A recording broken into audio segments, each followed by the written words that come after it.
right. Charlie, hello, good afternoon to you. Hello, good afternoon to you. I'm really excited to have you on. I have been wanting to do this with you for quite some time, ever since we first met virtually and got to know each other and realized how many synergies we have and how passionate we are about very similar things. And I am looking forward to learning more about you and digging a little bit more about what brought you to this passion, and for the audience to hear about the things that you're doing and the problems that you're solving. But before we go into that, tell us a little bit about just who you are, a little bit of a background, a little snapshot of your career story. I always feel it's interesting for people to see how one comes about to doing certain things. So, floor is yours. Awesome. Well, first of all, thank you for having me. I am so appreciative of your time and for welcoming me to this conversation. I love what you do. So this is a great opportunity. I'm Charlie Oliver, the founder and CEO of Tech 2025, which is an innovation and futurist community that prepares the workforce, everyone really, but specifically the workforce, for the future, for the technological future. Those are the disruptions that are coming, the technologies that are coming, the opportunities that are coming. That's a very important thing. Mm-hmm. And we've been doing that since 2017, January to, actually, it's almost coming up on our anniversary. We launched January the 11th, was our very first event. Sold out. It was an event on AI, and we had some of everyone in there. It was actually sponsored by NYU, and it was a great crowd of just diverse people from everywhere wanting to figure out what this AI thing was, right? So that's how we go about doing things. The basis of what Tech 2025 is we believe really strongly. I believe in my heart, and I know this from the work that I do, that any and everyone can and must participate in innovation and in the technological future, right? So that was an offshoot of Serve Fresh Media, which was it's still here, which is my company. It's a digital media marketing agency. Launched that in 2008 and helped companies sort of come into the digital era, right? It was bringing them on board into social media, introducing them to digital tools, helping them with their branding and their voice, their messaging, understanding how to connect with people in a real substantive way. That's the word, right? And that was wonderful. Tech 2025 was an offshoot of that, because in 2016, I began to hear from clients, and these are enterprise companies, that they were very nervous about this AI, machine learning, and, digital. We don't have a digital transformation strategy. What should we do? What's this? So this was that answer. And the answer is to talk to the rest of the organization, right? To no longer do top-down innovation, but to involve everyone. So my background is pretty much, it's very diverse. I've had people who say that when they look at my resume or my bio, they go, darn, how old are you? I don't know whether to take that as a good thing or a bad thing, but here's what that means. I have, my roots are in, let's say, entertainment. Yes, I worked in TV and film for years in the writer's room.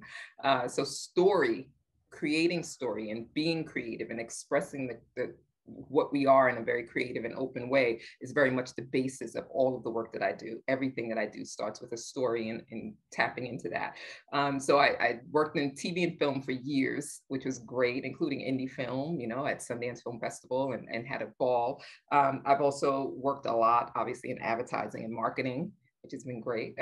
And along the way, stopped off into different, I call them pit stops, because I have so many different interests, but, corporate law, not as a lawyer, no, I document, presentations and that sort of thing. So, I've had a great, varied, and very, to me, exciting career, because I got a chance to work with a lot of people who taught me some things along the way. Hey you, thanks for watching. If you're enjoying this episode, make sure to share it with friends and family who might find it interesting. Make sure to hit the subscribe button as well to stay up to date on weekly new videos that are going to be coming out with some awesome guests that I bring on. And if you have any questions, use the comment section to ask me questions, to interact. I look forward to talking to you. Yeah. Listen, that's awesome. And I really enjoy when I meet people like yourself who come from such dynamic backgrounds. And it's it's quite nice. And it's always like when somebody else looked at your CV, right? And they're like, oh, it's kind of like, there's so much. And like, how do you manage to do all of that? Because what we often see is people kind of doing the same thing, working maybe in a couple of companies within similar roles, right? And I always wonder, like, is it that because knowing you a little bit now, I know that you're so full of energy and you're just so dynamic in the things that you do and you're so passionate about it. And I wonder if it's because you're passionate about everything, like as you kind of grew into what you're doing today, I wonder if it's the passion that makes you kind of be very driven, because that's what I see in individuals. So I'm just curious.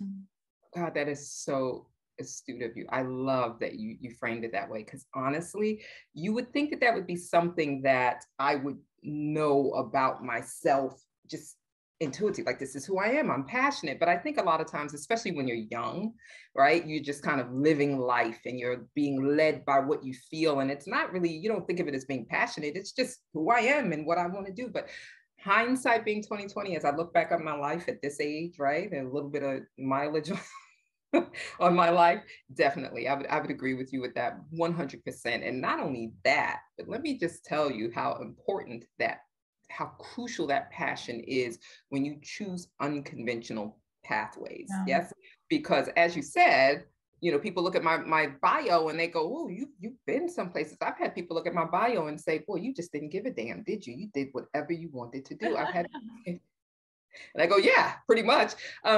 In order to do that, the passion gives you the conviction to withstand the negative pushback that you would get from making these jerky moves that don't seem to make sense on the surface. Yeah. But when you look back on your life, you realize, oh my God, I see why now I was drawn to that. It prepared me for this. And it's the same even with entertainment. I was in entertainment for years. I did this, I did this. Now I see how those things, why I was drawn to them and how they prepared me for what I am today and maybe what I'm going to be tomorrow, right? Mm-hmm. Yeah. No, that's interesting. As you're speaking, I'm also reflecting because I never really had a plan. Like looking back, not really when I was starting off. I just knew what I didn't like to do. I didn't want to do it for a long time, right? Was that the same for you? Absolutely. And listen, passion brought us together because remember our very first exchange, I came to your event, your virtual event, and I'm doing a million things like everyone. I'm online, I'm a client, but I have your event on and I'm popping in, but I have it on. So I'm also listening to it. And boy, I listened to you. Oh my God, I was like, and I mean, it takes a lot to pull me away, right? Because I have things going on there. You kept pulling me away. It was number one, what you were saying, which was so spot on. And I agreed with everything that you said, but also it was your passion. It was just like passion recognizes passion, right? So I heard it. And then when I came and I looked and I saw you, I said, whoa, she's walking the talk. She believes it. This isn't some and so that's why I reached out to you, right? Because it's so important to connect with people who are passionate. And today, I don't think you can. I think if you don't find a way, and I'm not saying passion is everything, but if you don't find a way to tap into it and I'm going to say exploit it, to really exploit it for what it's worth, I don't think you're going to go as far as you can, or maybe you want to personally.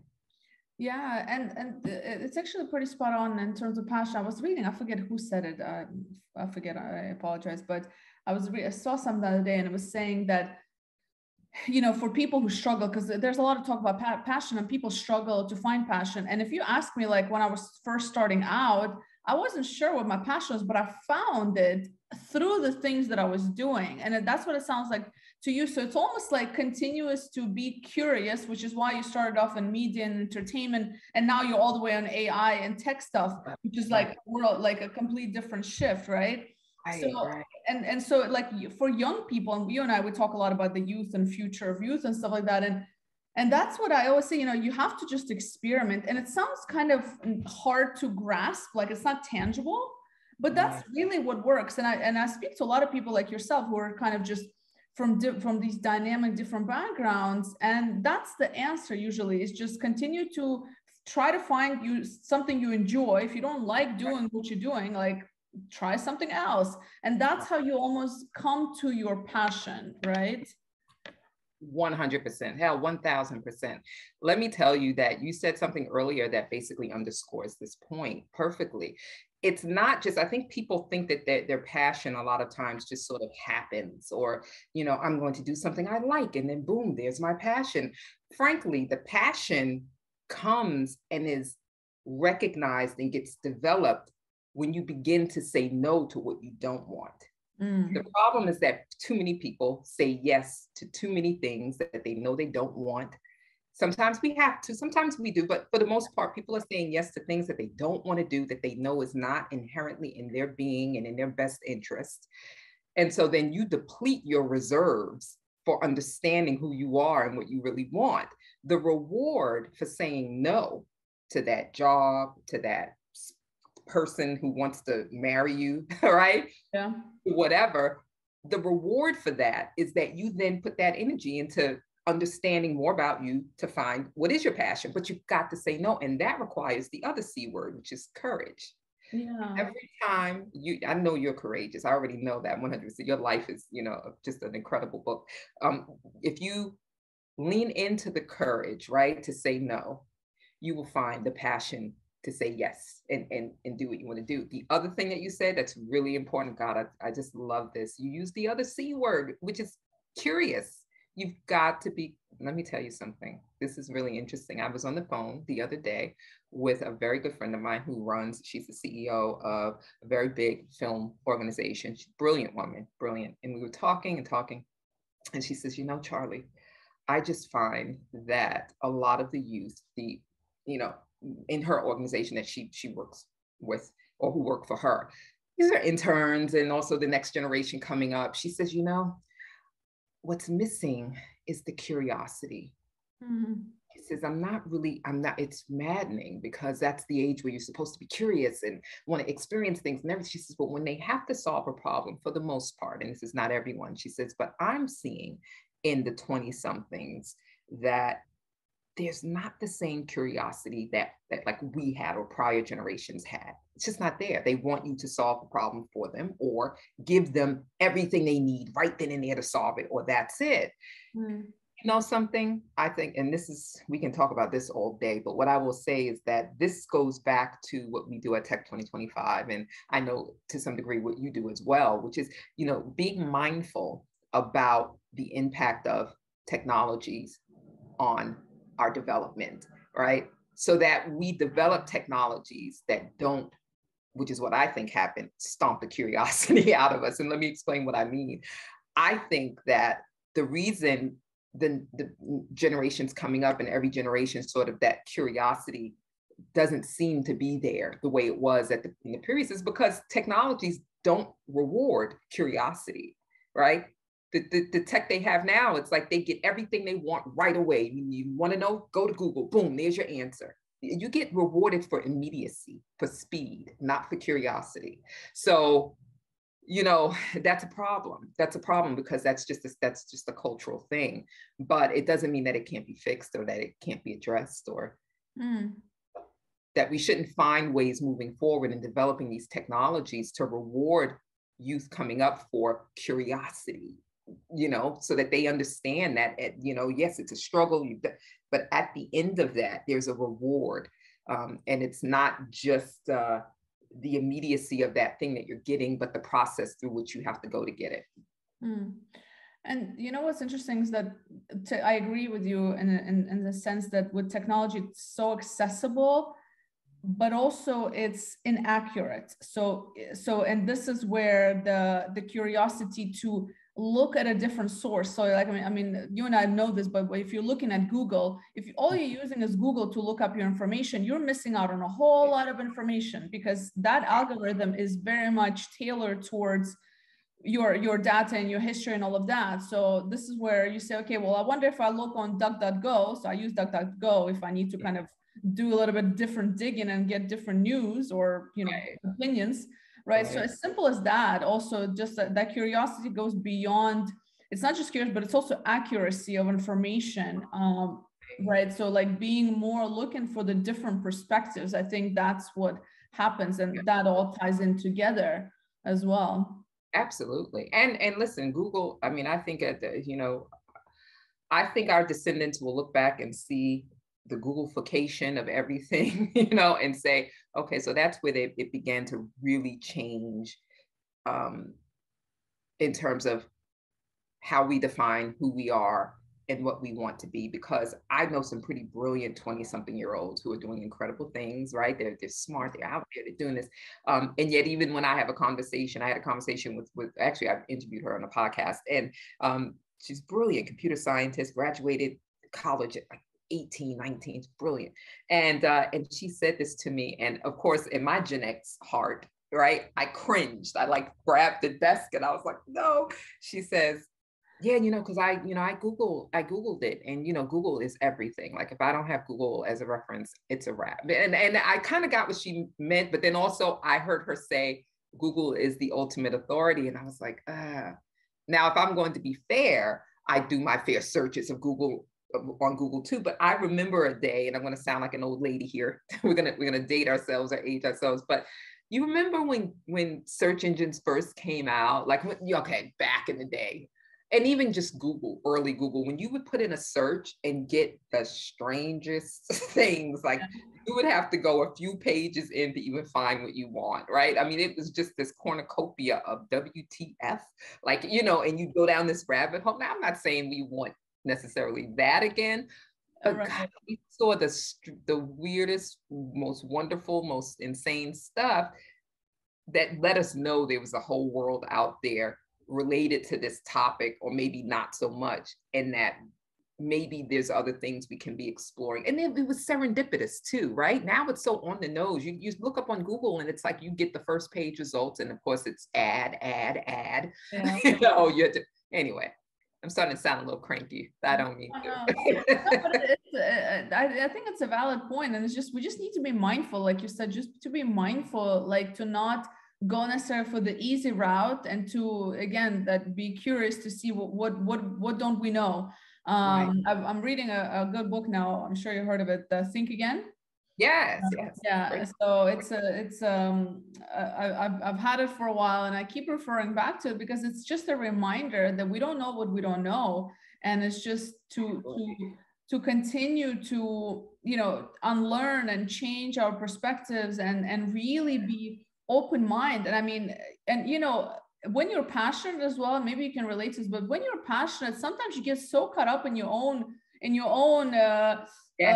thing that you're trying to achieve, that and that's why I read this book from time to time, because it keeps me like, okay, Elena, like chill out, maybe there's something else. So then I go and dig, like, am I wrong about this, or like what else is out there? And it really gets me to think. So it's I love that. I'll tell you, that book it's a great book. Okay, so confession. Let me confess, because for everything that I say, if there were this invisible being watching my life every minute of the day, that being would say, "Now you're being a hypocrite," because. So that book, I will tell you something. Okay, so I read. I use Blinkist. I don't know. Yeah, if sure. Yes. So when you sometimes we don't have the time. I'm with you. It is. And when you said I read the book, I thought to myself, I was like, I started to say I did too, but then I was like, oh no, I actually did Blinkist, which is not the same. So I can't really say I read it, but I did do the sort of Cliff Notes version. That's all right. Yeah, it's Blinkist works as well. Listen, I'm not saying I haven't used Blinkist, but there are certain things that but I'm a physical book person in general, like something to it. But it depends on the book. Some books I'll just go and I'll just get an idea just to get the meat out of it. Right, that's what Blinkist is good for. Yeah. So Blinkist is great for that, absolutely. Well, I'll get the book now. Now I will definitely get the book. That's the digital version and read it. Do an audiobook when you're doing whatever you're doing during the day. It's also good. But anyway, so back to I'm curious a little bit about you as an entrepreneur as well. So in terms of, first of all, was it very clear? Was it one of those where you made a conscious decision to say, okay, I think I'm ready to start my own thing, and you prepared for it? Because I feel everybody's journey is different. Some people just kind of hey, I'm just going to try this. Maybe I'm not 100% ready. Some people like plan for 2-3 years before they jump ship, etc. So what was your decision? If there was like any specific clear indicator of like, this is it? That's a great question. And I mean, quite frankly, I never wanted to be an entrepreneur. I never thought that I did anyway. My mother was an entrepreneur. I watched her struggle. I watched her benefit from the fruits of, get the fruits of her labor. I also watched her struggle as an entrepreneur. She did a lot. She was one of these people who was always into every, she had a lot of different businesses, but they made her money. And so it never really appealed to me because in my 20s and early 30s, I did whatever I wanted to do. So I was never a part of the 9 to 5, like constant. I always freelanced. I freelanced before it became, in vogue and okay. Yeah. I mean, companies would say, I would go in and they would say, do you want to, work with us permanently? No, I don't. Okay. Can you work with us long-term? Okay. For this, I set my terms. So I never really felt like I wanted to do that. The moment that I decided to do it, though, was a very, for me, profound moment because it was 2008, this was just before the crash. This was my first startup, Art of Talk TV. I came into digital media because of an experience that I had with, basically, I was tired of traditional media. I worked in entertainment for years and TV and film and everything. And I knew that there was not a lot of opportunities there at that time, especially still for Black women, right? I mean, it wasn't a lot in terms of behind the camera, writing, everything. And I just didn't see it. It didn't feel at that time like it was the future. In 2008, the internet was like, woo, YouTube just launched. And I did a project with another young woman who was incredibly talented. Oh my God, Catherine Bevel Jones, an indie film producer. And we did this project for the 2008 election. And it was sort of, reading letters from women who had comments about Sarah Palin being running for vice president. And it was like thousands of letters. It was a campaign. And so we did that. We just read it online. Like we had people come in, we had friends and, just actors come in and pick up papers that had the words of ordinary people, ordinary women across the country, 99 years old, believe it or not, we had that down to 17-year-olds. And we would stand in front of the camera and just read their words about what they felt, because what our point was, this new platform is great and the media is covering this election, but no one is talking to or getting the feedback of ordinary women who have just as much of a voice. Anyway, we did that and it trended on Twitter. It went like, and we had reporters come out and talk to us, and that was the moment at which I realized, okay, there is such a power to this new medium, right? And I went in on it. Okay. And so at that moment I decided, not only do I want to do this, but because I was so arrogant, I was arrogant in that young kind of like, I've done this now, I'm young, I can do this. Yeah. You know what I'm saying? I was so arrogant. I think we've all been there, yeah. Oh my God, I thought to myself, I'm going to crush this and that's it. I'm going to make millions and it's a wrap. Well, that didn't quite happen. Not only did that not happen, the 2008 crash happened. Yeah. And I got my butt kicked and I lost my staff and I fell into a depression and then I became homeless. So the act of deciding to become an entrepreneur was a defining moment in my life that taught me who I am and who I'm not. I love that.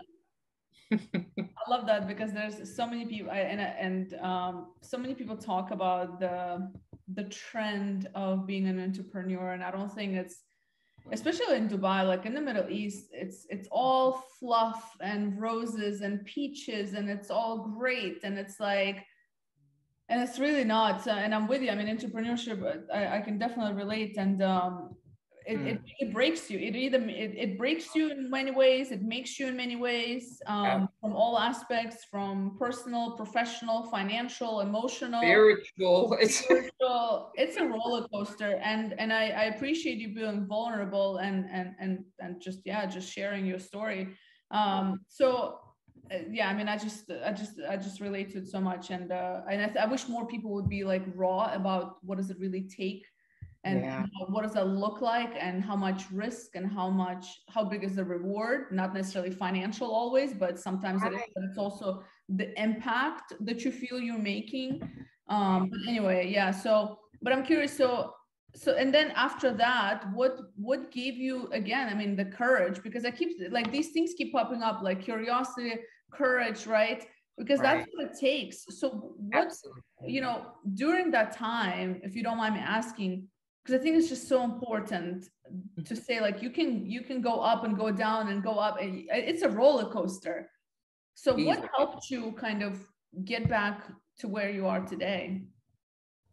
You mean from the point at which I became homeless and then launched my second startup? So my first startup when I became homeless was Art of Talk TV. And I will say that that was a very dark time in this country. I mean, that was the crash. That was 2000. It was not long after the 2008 crash. So it was, you know, it was that weird period. And my ego got kicked in. And I thought to myself, it took, to answer your question, it took me realizing why I thought I wanted to give up.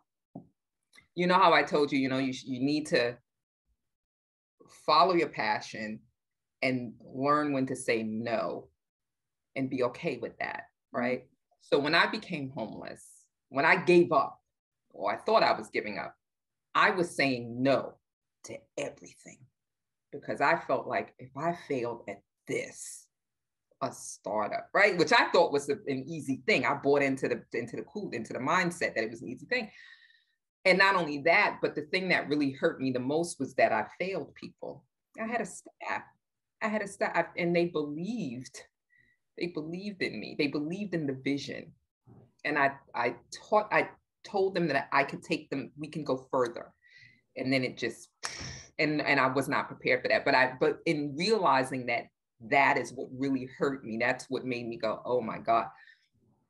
When I allowed myself to fall off of a cliff or jump off of the cliff, I allowed myself to be in that dark space. And when everyone in my life, sort of, people who know me, they know, because that's not the craziest, I've done some crazy stuff in my life. So people who know me know, but still, it was such a dramatic thing that when people in my life who care about me began to say, what is going on with you, Charlie? Why are you doing this? Why are you doing this?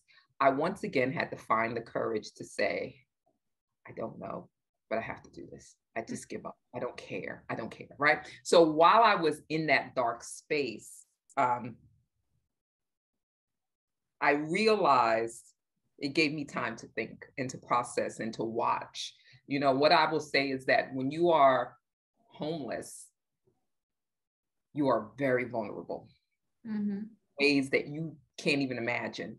And it allowed me to watch the world in a position where I could literally just observe and listen.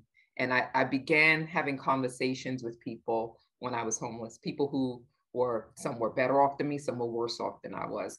And I began to realize that I didn't want to let go of my life, of life in general. I wanted to let go of what I thought I was, which turned out to be not the Charlie that needed to move forward. So that sort of, and I began to realize that when you look around at when you're in the darkest stages of your life, look at what you are holding on to, right? So you look around, and I was homeless, I was in the streets, I was, oh my God, I still have my laptop.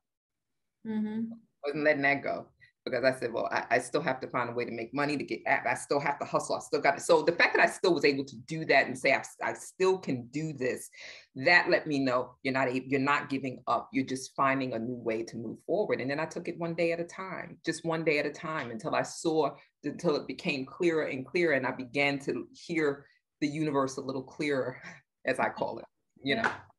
I mean, I don't know. I hope that's not too, that's kind of really the gist of it. And then that one big thing happened. I got a client I had to humble myself a lot. I had to go back to family. I had to things I didn't want to do. I had to admit things I didn't want to admit. The price for climbing back up out of a dark, deep depression, it's a steep one. There's a reason why people don't just sit. I mean, it's hard. But once you do that, again, that reward, if you allow yourself to do that, whoa, that's when I got that big client that cut me a check for $25,000 and said, we'll take you. And it was like, that's it. Yeah. No, I think on my light because it's getting dark. So sorry. It's no, and I think it's so spot on. But again, like, you know, and I mean, I'm not a scientist, but this is one of the things that I was always curious about, is because you could have gone the other way, Charlie. Like, you know what I mean? You could have gone like, so, and this is what, I mean, we're not going to sort this right now because it's a larger thing, but you know, I mean, one point is just the fact that there was something, and it could be just growing up around a mother that you saw, you know, have to go through it and struggle and overcome challenge after challenge, because I feel like, you know, it's the environment you grow up in, right? Because that's what builds that resilience. And when you see it and you see what's possible, then you kind of pick that up, because not everybody's able to do that. And some people come from very privileged backgrounds and etc., and they're still not able to do that. So there must be something with the growing up in certain environments that prepares better versus others, which is why, you know, I'm a huge push for, like, it's so good to struggle sometimes for younger kids, like, you know, to create opportunities for them, right? When we talked about it, we're becoming too soft, you know? Period. It's maddening. And listen, you know, to your point, okay, and this is everything. I had a friend, I'll never forget this. I always remember this story because it's the perfect analogy for what you're saying. I had a friend who was very well off, you know, they lived in a big, beautiful, you know, condo in the city and everything, and they had this most adorable little baby. And I went over there to see them, and the baby was just learning to crawl. It's, you know, crawl, pull herself up, you know, at that age. And I went up into the apartment, into a huge living room. The living room's big. And they introduced me to the baby and everything. And then the mother said, okay, well, Charlie, let's go to the other side of the living room and let's go have some coffee over in the kitchen and, you know, some cookies or whatever. And so she gave me the baby, and the baby's happy baby laughing and everything. And I says, okay, well, let's do it. I mean, it was like, you know, like a mile to get to the other side. So I put the baby down on the floor, and I said to her, let's walk over to the, you know, to the kitchen. And she says, oh, okay. And she started to reach to pick up the baby. And I said, no, leave her there. Let me see what she does. Let me see what because she's happy. I want to see what she does. So we started walking, like, you know, across the living room, right? And the baby's like, hey, you know, and I turned around and I said, come on. We're going into the kitchen. Let's go. Come on. And I'll never forget, she sat there and she looked at us. And I turned my back on her, and we just kept walking towards the kitchen. When I turned back, she starts pulling herself up, taking, you know, sort of weird little step, falling down, crawling. And that living room is an obstacle. You got the couch, you know, the ottoman, this, that, you know, all these different things. And she's literally maneuvering. And every now and then I would call out to her, hey, okay, come on, we over, you know, over here. And I would just ignore her and keep talking to her mother. Her mother was okay with this. But anyway, it was a fascinating thing because I would call her, she would look at me and she would giggle, and then she would go back to struggling to get back. And then as I'm talking to her mother, all of a sudden I look down and she's pulling on my leg, and she's so happy and proud of herself that she did it. I said that to say that doesn't leave us. It should never leave us. Mm-hmm. We should hold on to that and figure out how to nurture that need to either accept friction, or some of us are really good at finding friction. You know? There's some of those relationships are nothing but friction. maybe that's not a good kind of friction. I've had lots of those. So me too. But yeah, the curiosity, the being rewarded for moving beyond your perceived limitations. Yeah, I like that. Perceived limitations. I like it. I love it. That's so spot on. Honestly, I'm not going to go down the rabbit hole of this topic, but I want to ask you more about you, because I feel like once I'm in that rabbit hole, we're gonna go on to a 3-hour podcast. But I'm curious now, kind of, through your experiences, and you're a busy woman, you do a lot of different things. So just curious, kind of, what are you?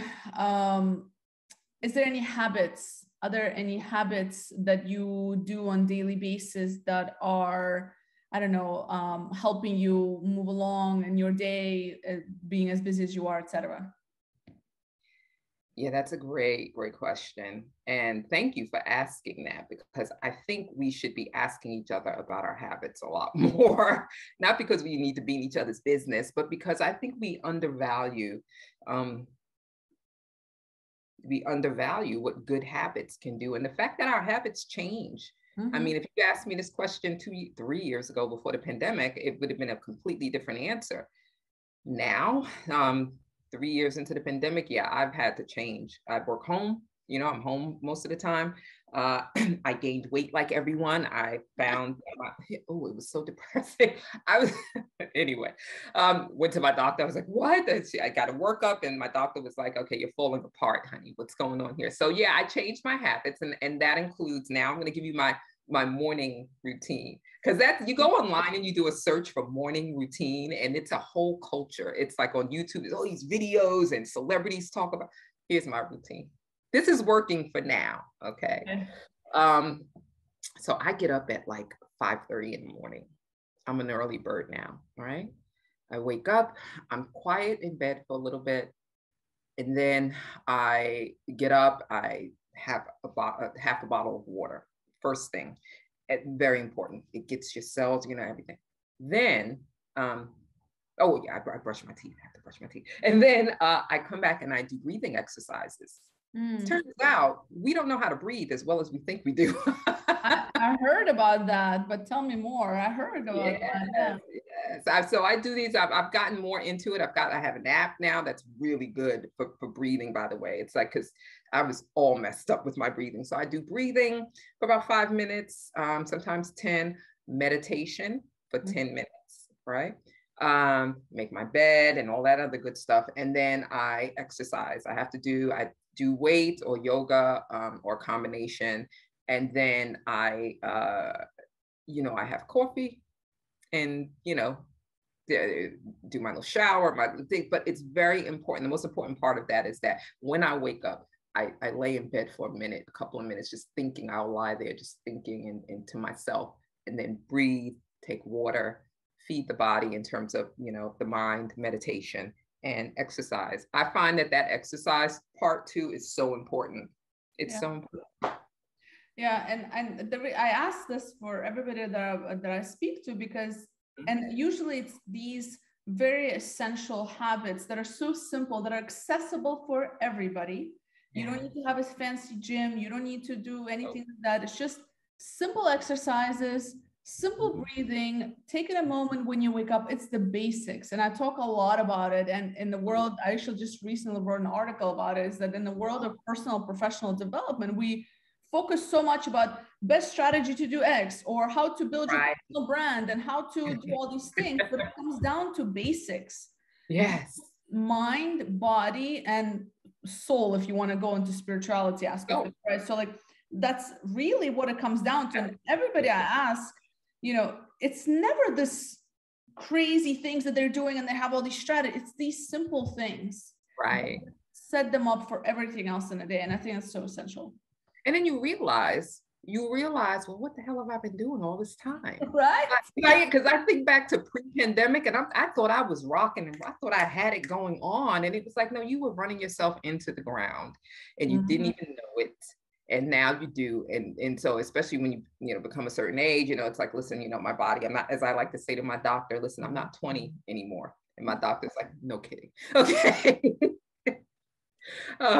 But you're right. And it's the simple things, because those are stress, not just stress busting or stress inducing. Those are crucial tools that you can use and should use to help you get through the daily stresses that we go through. You know, those moments where you're just feeling anxiety, or you know, you have a big meeting coming, or you have, you know what? I have learned, breathe. Just breathing helps.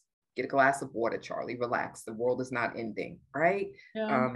Take a moment to stretch. I used to sit in my chair all day. Now I stretch. Oh, and walking. I walk every day. I tried to. I went out yesterday. It was freezing, but you know, I have to walk. I gotta. And it's a wonderful thing, because I'll tell you something about the walking in my neighborhood. Mind you, I'm walking within the same like 2-3 mile radius here, you know, but it's funny what you discover. I started walking in this one direction a few months ago, and I discovered an abandoned hospital. And that became part of my narrative, my daily story. I was posting photos from the hospital. I called it a haunted hospital, right? But that's feeding my creativity, because I all of a sudden became so like, what's in there? Like I see some lights on, it's boarded up, you know? And so then people online in my social feed were like, Charlie, is it, can you see someone in there? And I'm like, I don't know. I don't know, you know? And the funny thing is that, I asked myself why I was so drawn to that hospital. I said, it's an abandoned hospital, and it's really creepy. It really is kind of creepy.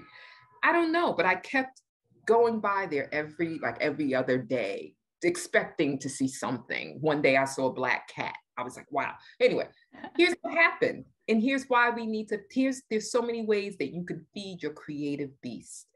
I continue to explore that, taking photos every day, taking that. Well, one day, I saw a security guard. Out of nowhere. I'm thinking this place has been abandoned. And I went up to him and I said, are you securing this place now? What's going on? And he began to talk to me about, he says, well, you know, someone bought the building. It's going to be a school. In 2 years, it'll be a new high school. It'll be an automotive high school or some sort of technical high school, he says. And he began to tell me about it, but he also began to talk to me about the neighborhood. And because he was in his 60s, the neighbors and the people I don't know, but people in the neighborhood. And so I began to hear these stories and everything. So I guess I said all of that to say, those walks can enrich you in ways that you just don't even realize. It just is wonderful. That's feeding the creative beast. Yeah, absolutely. Yeah. Absolutely. And so another last question for you. Well, 2 questions. One, if somebody wants to learn, you know, connect with you, watch some photos of haunted hospitals where they're not going to be transferred into schools, where do you usually hang out on social media? Where can people get in touch with you? Okay, so I would say definitely LinkedIn. I do post there. Instagram at Charlie Oliver BK. Twitter, it's complicated. I'm a little opinionated, so I don't know if that's your thing, you know. But I am on Twitter, so that not so much Facebook, but definitely Instagram, Twitter, and LinkedIn. Great. Also, you can email me too, Charlie@Tech2025. That's easy as well. And about Tech 2025, if you had a magic wand to kind of make things happen, like what, you know, with align with your mission and vision for the company and for kind of what you're looking to impact. If you had a magic wand, what would you like to see happen, whether it's people, organizations? Oh, that's a great question. And I feel like I'm not going to give a sufficient answer, but I should, right? I should know. There's no wrong answers here. Right. Thank you for that. And that's because I'm always thinking about the struggle. I'm always thinking whatever it is, there's a flip side and everything. But let me just say, I would love to see people be and feel more empowered to do the things that they really want to do and to participate in innovation in a way that benefits them, their communities, right, and their companies, right. But the flip side of that is that I want companies. It is a matter of survival at this point that these companies and these executives, okay, begin to value people for who and what they are, right, and what they really have to contribute, and to realize that you've got to allow people the space to be curious, yes, to be courageous. You've got to learn how to push back in a way that's respectful, but you also have to allow yourself to be pushed. I think that's the what's really missing in sort of this innovation puzzle here that we're trying to put together, that you are so brilliant and contribute to as well. So I would love to see that from those. And then the last thing I would say is that I would love to see, honestly, I don't know if this will happen, but I would love to see governments step up and begin to really sort of define what some of these parameters are that we will need to work in order to define this new ecosystem of innovation. I mean, the metaverse, okay, what does that mean? Do we want Web 2.0 as the metaverse? No, so come on, so anyway, I would, in my role in it, and Tech 2025's role is to continuously be the ones who not just co-define that, not just give people a place to come and, sort of help, open up their minds, but to help them to understand how they can push back, how they can challenge themselves and the system. That's it. I like it. Well, Charlotte, it's been really nice to have you. I know, I'm sure we're going to do more of these where there's so much that you and I can talk about. We should do talk shows or something, because I think we really, I mean, there's so much more that the audience doesn't know that I know in terms of the things that you feel very strongly about. So, I mean, maybe we'll have another chat sometime soon. I love talking to you. I love it. I really enjoy the conversation. Thank you for making the time. Thank you so much for having me. I love what you do and I love your content. So I'm really excited to share it. And thank you. I appreciate this opportunity.